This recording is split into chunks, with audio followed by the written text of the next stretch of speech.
हाय रे बेचारी विमला, क्या बुरी किस्मत है रे इसकी। बड़े घर की लड़की थी, शादी होकर यहाँ आई तो पति शराबी निकला, जैसे तैसे चल रहा था। हाँ बहन, और तो और अब तो पति भी दुनिया छोड़कर चला गया।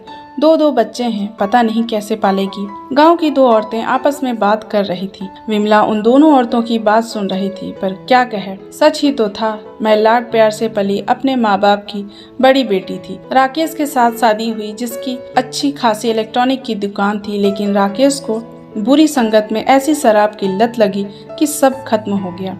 दो बच्चे भी हो गए। शादी के 6 साल तक दुकान भी बिक चुका था। अब राकेश के पास करने को कोई काम नहीं था। सास ससुर के साथ राकेश की पटती नहीं थी। वह पहले ही हमसे दूर अपने दूसरे बेटे के पास रहते थे। ससुर कभी कभार आया करते थे। दुकान भी बिक जाने के बाद हमारी आर्थिक स्थिति बहुत खराब हो गई थी। मेरा रोज झगड़ा होता था राकेश से। बहुत मुश्किल से राकेश ने कूली का काम शुरू किया। रेलवे स्टेशन पर लोगों का सामान उठाता था और पैसे कमाता। जैसे तैसे राकेश लाइन में आया था। दोनों बच्चे स्कूल जाने लगे। 2 साल तक सब ठीक चल रहा था। राकेश भी अपने परिवार के प्रति जिम्मेदारी समझने लगा था। तभी घर आते हुए उनका एक्सीडेंट हो गया। काकी अर्थी को अब ले जाना होगा। एक 25 साल का लड़का विमला के कंधों पर हाथ रखते हुए बोला। विमला के दोनों बच्चे अपने पापा की जान थे।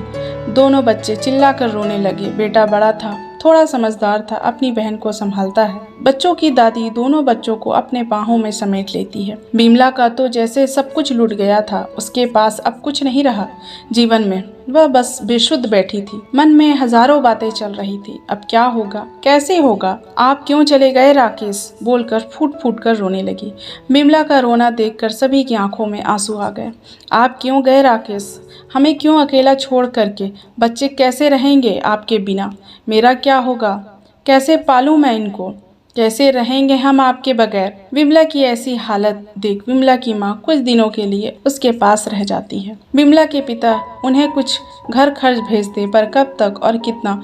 विमला खुद को समझाते हुए बोली, कोई कितना करेगा, अब तुझे भी कुछ करना होगा, नहीं तो तेरे बच्चों का क्या होगा। बच्चे भी समझ गए थे कि उनके पापा जहाँ गए वहाँ से कोई वापस नहीं आता। छोटी बेटी अपने पापा को लेकर सवालों की झड़ी लगा देती। क्यों गए, कहाँ गए हैं, कब आएंगे, क्या उनको मेरी याद नहीं आती। इन सवालों से विमला का कलेजा फट जाता और वह रो पड़ती। विमला ज़्यादा पढ़ी लिखी नहीं थी, इसलिए आसपास के घरों में जाकर काम करना शुरू कर दिया। वह पूरा दिन घरों में काम करती। सुबह ही बच्चों को स्कूल भेजकर वह अपने काम को निकल जाती, जिससे कुछ पैसे और खाने को मिल जाता था। पिताजी पैसे भेजते थे, उससे भी मदद मिल जाती थी, मगर पता नहीं भगवान को क्या मंजूर था। विमला के पिता का भी देहांत हो गया।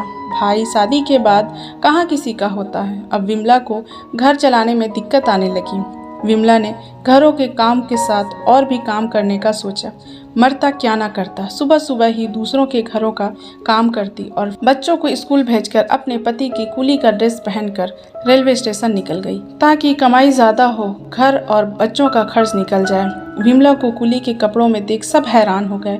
विमला ने कहा, आज से मुझे भी ये काम करना है, अपने पति के बदले मैं कूली का काम करूंगी। मगर विमला को सामान उठाने में बहुत तकलीफ होती। उसने कभी ऐसा काम नहीं किया था। थोड़ी मुश्किल होती थी। घर पर जाती तो मारे दर्द के रोने लगी। ससुराल वाले की तरफ से कोई मदद न मिलती। पहले ससुर आया करते थे, मगर बेटे के जाने के बाद तो पोते पोतियों का भी कभी हाल खैरियत नहीं लेते थे। अब तो विमला का रोज का हो गया था। दूसरों के घरों में काम कर स्टेशन निकल जाती। वहाँ के और कुली भाई भी विमला का सपोर्ट करते थे।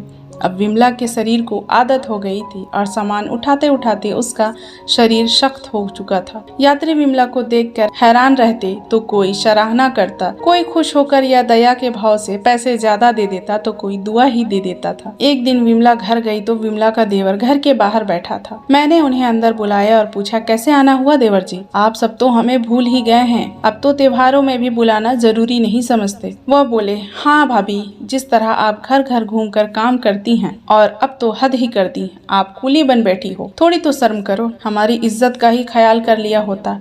आपकी अपनी तो इज्जत है नहीं। जगह जगह लोग बातें करते हैं, हमारी बदनामी हो रही है सब तरफ। विमला हंसकर बोली, वाह देवर जी, अपने भाई के जाने के बाद तो कभी देखने भी नहीं आए हम जिंदा हैं या मर गए। सारे रिश्ते ही खत्म कर लिए थे, तो अभी किस रिश्ते से आए हैं? दूसरों के घर घूमकर भीख मांगती तो क्या अच्छा होता? मैं काम करती हूँ और इज्जत की रोटी खाती हूँ। देवर जी एकदम से चिल्लाते हुए बोले, पैसे की कमी है ना तो ठीक है, कल घर आ जाइएगा, कितने पैसे चाहिए ले जाइएगा। कूली बनकर बैठी हो, सभी जगह हमारी बेइज्जती करा रखी है। विमला बोली, क्यों? आपके भाई भी तो कूली थे, तब तो कभी मना नहीं किया। मैं करूँ तो बेइज्जती? और अपने पैसे अपने पास रखिए। कूली बनकर बोझ उठाना मंजूर है, मगर लोगों के एहसानों का बोझ मुझसे न उठाया जाएगा। अब आप जा सकते हैं। यह सुन विमला का देवर गुस्से से तमतमाता हुआ घर से बाहर चला जाता है। इस तरह से विमला खुशी खुशी अपने परिवार की जिम्मेदारी संभाल ली और अपना जीवन अपने बच्चों के साथ सुखमय व्यतीत करने लगी, जहां रोटी और इज्जत दोनों थी। दोस्तों, मेरी ये कहानी आप लोगों को कैसी लगी प्लीज़ कमेंट करके ज़रूर बताएं। अपना प्यार मुझे यूं ही देते रहें और मेरे चैनल को लाइक शेयर और सब्सक्राइब ज़रूर करें। मिलते हैं अगली वीडियो में, तब तक के लिए बाय बाय।